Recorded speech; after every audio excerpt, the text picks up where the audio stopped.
that, Your Excellency, because during your vetting, following your reappointment as Interior Cabinet Secretary, you are on record saying that you will specify designated protest areas, potentially undermining the right to peaceful assembly outlined in Article 37 of the Constitution. How would you justify limiting spaces where Kenyans can express their grievances at a time when the government is facing mounting criticism, and why? That is the practice in all democracies. Show me one democracy where people are free to express themselves anywhere, anyhow, anytime, notwithstanding the rights of other people, including traffic, the right for traffic to flow, and so forth. I have been, before I became minister, I was an academic. And for about 12 years, I traveled to about 100 countries around the world. So I'm very familiar with many democracies.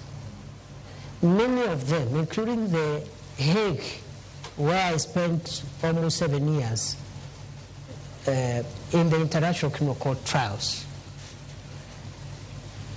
they designate places where you go and express yourself. Every institution actually is mandated. If it's parliament, they designate a place, and then the police gives some routine. They say between 11 a.m. and 3 p.m., a certain group will protest. And they tell the police will be about 500 and so forth, and then you protest there, you hand your petition, someone comes and receives petitions, then you vacate. Maybe in the evening another group will come. That's what we might start thinking about.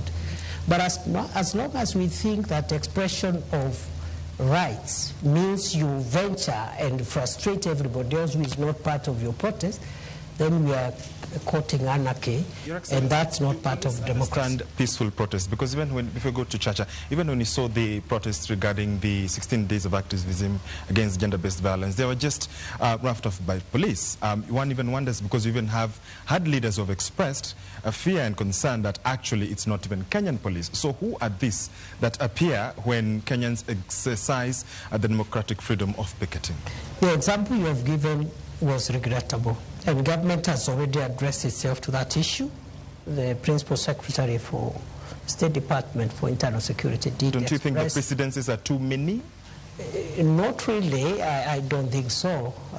And I think with the apology that the State Department gave, I think Kenyans should give government the benefit of doubt. Mm-hmm. Because if the intention was to keep on doing this thing, then an apology was unnecessary. If you know you're going to do it again, you just keep quiet and do it the following day.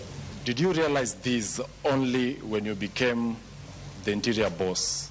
And despite having served in various capacities in the leadership of the Senate, you didn't think of introducing that bill then? In 2015, I introduced the Homeland Security Bill, which, as leader of majority in the Senate, which was taken up and became part of it, is what became the miscellaneous security laws of 2014. I know some parts of that law were struck out, but 85% of those laws are what has made Kenya. Specifically on limiting the protesters? The security laws did not cover the issue of protest. But it covered a wide range of issues that we needed to deal with to make sure that our country is safe. But on the other hand, legislation is work in progress. It doesn't end with one piece of legislation. It happens every day. Democracies which have been in place for 300 years are still making law, even security-related laws. So I did my bit in certain aspects, as in the example I've given you, but it is not true that when somebody serves as a member of parliament or senate, everything that needs to be legislated will be done during that time. DP, as we wrap this topic